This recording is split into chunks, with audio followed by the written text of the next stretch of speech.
I began my career in photography in 1990 with Agence France Presse in Moscow.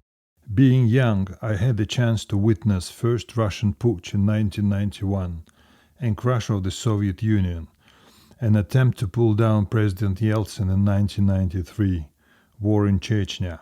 During this time I was lucky working with great foreign and Russian news photojournalists, observing how they move in the field, how they choose what to shoot, how they edit pictures, how they behave. For many years at AFP and later at Reuters, I was immersed in the news pictures with very strict rules, with deadlines, with absolute truth to be delivered to readers. In the news pictures, there was no space for dreams, meditation, landscapes, etc.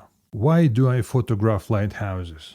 What pushed me? What initiated me? A lighthouse is a creation of men on the joint of elements such as water, land, air, day and night.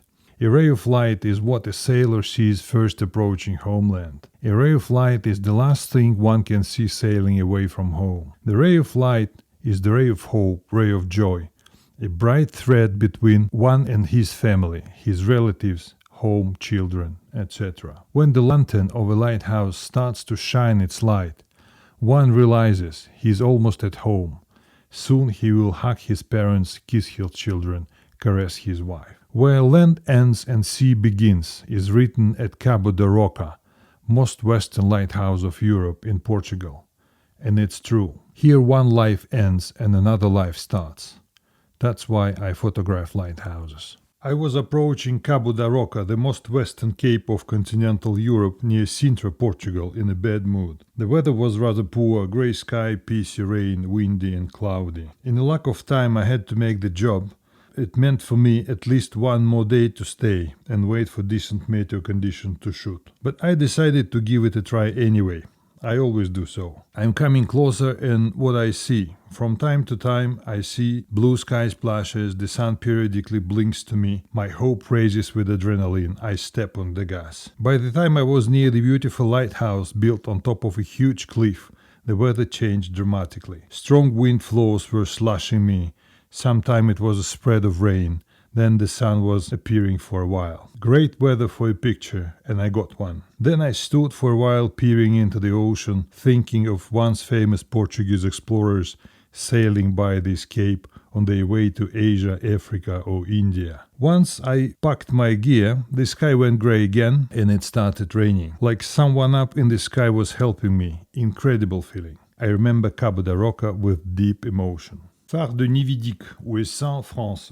Island of Ouessant is the most western part of the French territory, and there are 5 lighthouses on and around the island. I took the earliest ferry boat in the small port of Le Conquet, mistakenly deciding to make it in one day. I deeply regret it, although during this busy day I got luck shooting some nice pictures. When traveling to the island on the upper deck of the boat, one can start doubt, is he dressed well enough, if he has a wind stopper, and so on and so forth. The wind in these waters is so strong that you're afraid it can turn your head off. I was proud not to be among many of those passengers who use sanitary bags through all journey. Once on shore you have to rent a bicycle and the adventure begins. Unfortunately, one of the oldest working French lighthouses of Stiff was under renovation and I only could take a picture of its lantern. The Stiff lighthouse was constructed by French mastermind Marquis de Vauban in 1699. Another lighthouse, the Phare de Créac, is the most powerful of Europe. Its light is seen 60 kilometers away. One of the most interesting Ouessant lighthouses is the Phare de Nividic,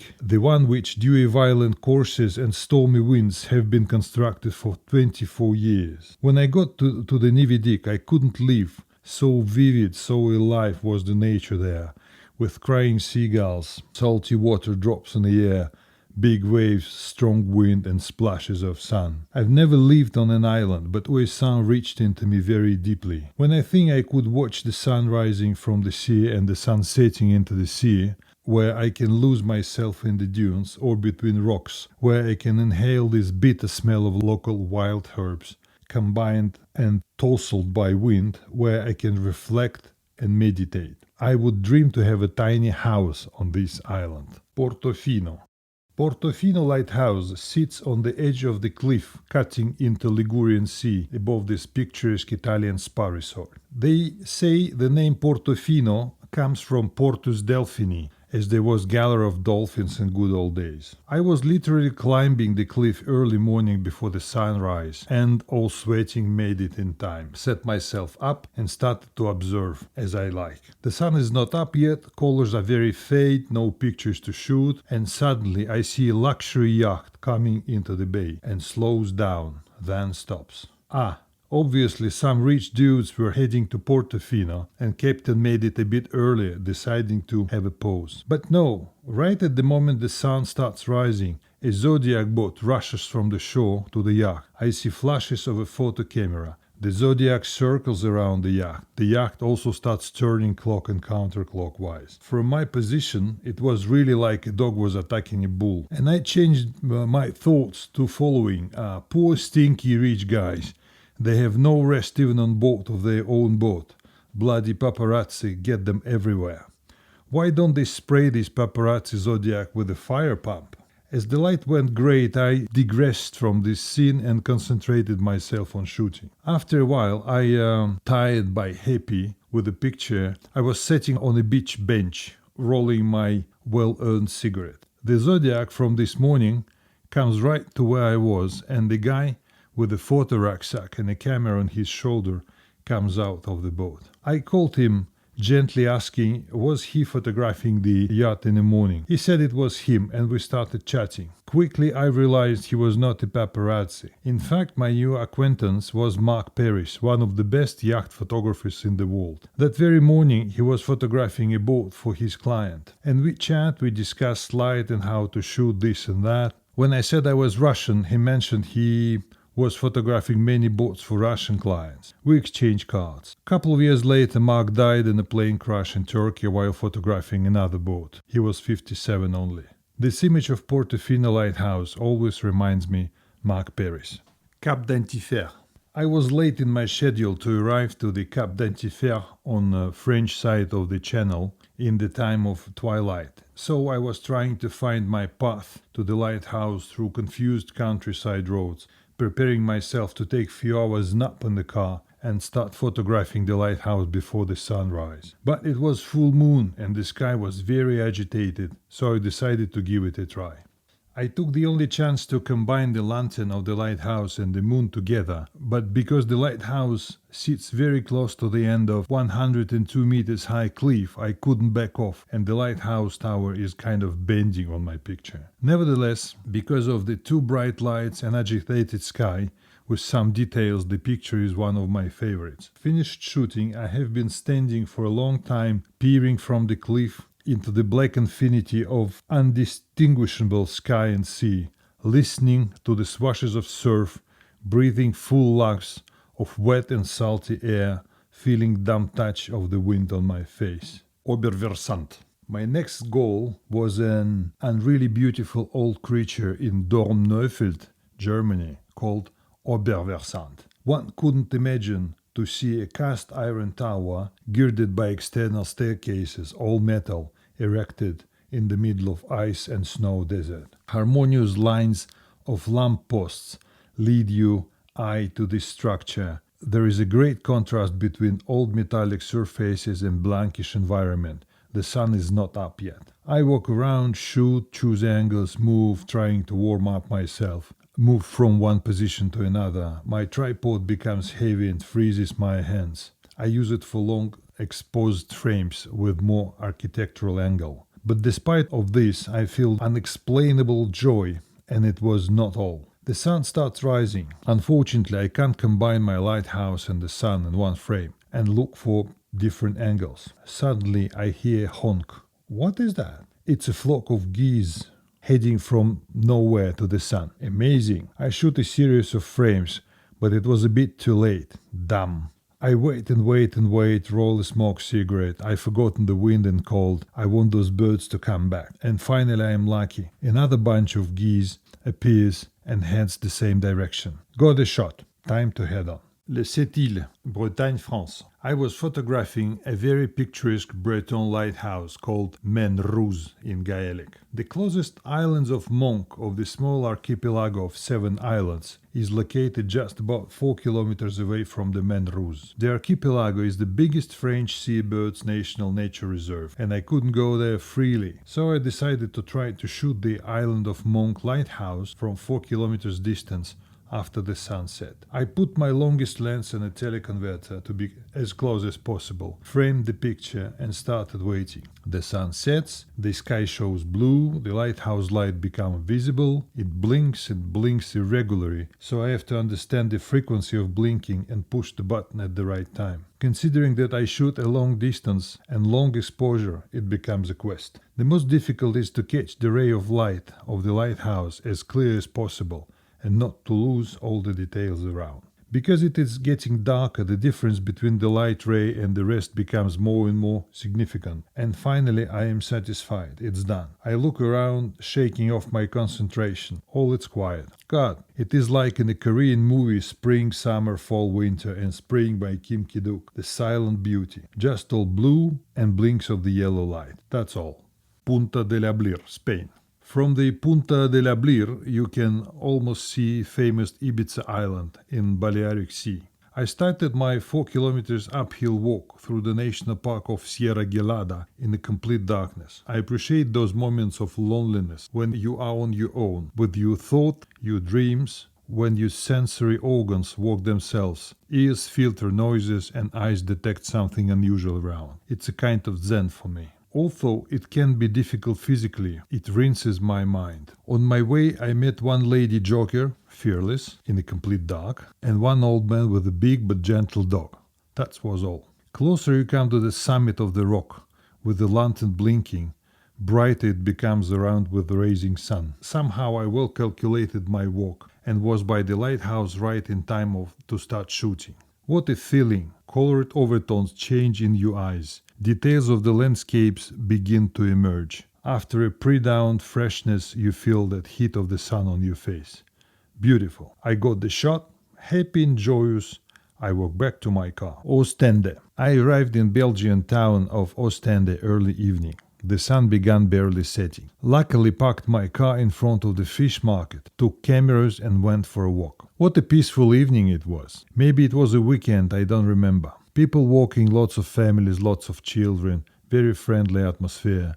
Vendors of the fish market gently offer you their product. Fish soup, some seafood, some fish, mostly cooked. I enjoyed one of these dishes with a bottle of famous Belgian beer, delicious, and continued walking towards the pier, where a small but picturesque lighthouse was waiting for me. The night falls, the lights become visible, the sky is still deep blue, and this blue getting deeper and deeper. I'm getting anxious for a picture. You know, very often a good picture requires a good positioning by the object. Across the channel from this pier, there is a famous, beautiful, tall, white and blue Langenelli lighthouse, but it was impossible to approach to it, so a shot from far away was rather boring. But this one, placed at the end of the pier and glowing to upcoming ships with its green steady light, looked fantastic. Plus, there was a significant difference of color temperature between cold deep blue of the sky, warm yellow of the lamppost, white tower and its green light. Ostendians were coming to the lighthouse to make a round and silently go back, pair by pair. Some of them were taking time to stand hugged, to admire this wonderful, peaceful and quiet moment. Some were kissing. And I was shooting. Long exposure tripod. Oh, please don't move for 30 seconds. Oof, here is one. Absolutely happy with the tripod on my shoulder, I walked back to my car and went into the night. I was in Ostende recently with my wife, but the pier was closed for some work, so I couldn't share with Anna this piece of beauty. Westkapelle, the Netherlands. I was approaching this small Dutch town of Westkapelle late night, hoping to get a couple of hours of sleep to start shooting just before the sunrise. But there came a snowstorm. Big flocks of snow were descending in complete silence. Everything became white. There was not a soul in the streets, and woo, woo, woo. 4 rays of light were perpetually turning from the top of what seemed to be medieval castle tower with just two windows glowing in the dark. Standing by this colossus, I felt minuscule, negligible, inconsequential. Quickly, to take my cameras from the car, tripod, bag with lenses, click, click, click. Because of heavy snowfall, I couldn't direct camera vertically. The front lens was immediately saturated. I was trying to shed it with my palm, my hat, my gloves. Then I went to a dam to take a general view of the town with the lighthouse dominating and illuminating the whole province of Zealand. Exhausted and frozen to bones, I took a quick nap in the car and in the morning went to have a look around, dreaming of a coffee and croissant. But there was no coffee in Westkapelle that morning. However, I do not regret a second of walking around that morning. Locals running along the sea, walking their dogs, seagulls crying, light waves, crystal clear wet air, with the smell of frozen seaweeds and giant tower of sleeping White House. Later, I've learned that at the entrance of the village there was a church built in 15th century. 300 years later, it was destroyed by fire, but the 52 meters high bell tower remained. In 1818, thrifty villagers installed light on top of the tower, making it a lighthouse. Faro Trafalgar. Cape of Trafalgar, on a halfway from Spanish Cadiz to Gibraltar, is a well-known place where 21st October 1805 the British Royal Navy fought and beat combined French-Spanish navies. I knew there was a lighthouse, but I had no idea of how impressed I would be when encountering it myself. Thanks to an old GPS, I drove up to the last possible parking lot near the Trafalgar, put my tripod on the shoulder, took cameras and went into dark. Short walk through numb dunes toward the source of turning light and distant noise. I am closer and closer, light is bigger, noise is distinct. Voila, I am at the Faro Trafalgar. It is difficult to explain what you feel when see 6 rays of light turning perpetually in the middle of the night. Luckily, the sky was absolutely clear, and all stars and planets were staring at me from above. The lighthouse rays were orientated in a way that some of them were inclining, some declining, so when you physically see 2 bluish rays of light turning between you and lit town few kilometers away, it is an amazing experience. I was taking my pictures accompanied by this woo, woo, woo noise of the turning lantern, and the rays painted the earth by their 6 brushes of light. To say amazing, say not much. Phare de la Coubre. First fire for navigation in and out of the river mouth of Gironde was lit here at the Cape Coubre in 1690. Then there were a series of buildings built, but the final one, which we see now, was finished in the year of 1905. Erected at almost 2 kilometers away from the Atlantic Ocean, it is now only 150 meters from water when high tide. When I arrived there in 2010, the lighthouse represented a miserable picture. Mangy, abandoned, deserted, with spots all along from top to bottom. At the same time, it was a colossal creature, 64 meters tall, with giant beautiful lantern. One could imagine what a beauty it was dozens of years back. To the credit of French authorities, I must say, in 2016 they repainted the lighthouse, giving him a new life. 1,000 kilograms of paint protect the tower now and give it a new vivid look. The Coubre lighthouse is very powerful. Its main light is seen 52 kilometers away. It possesses secondary red light at 2/3 of its height, securing dangerous zones near the point of Coubre. However, the second light is visible from the distance of 23 kilometers. I have to add that the Coubre lighthouse is the first French lighthouse built entirely of concrete. Its interior metallic spiral staircase of 300 steps was designed by famous Gustave Eiffel.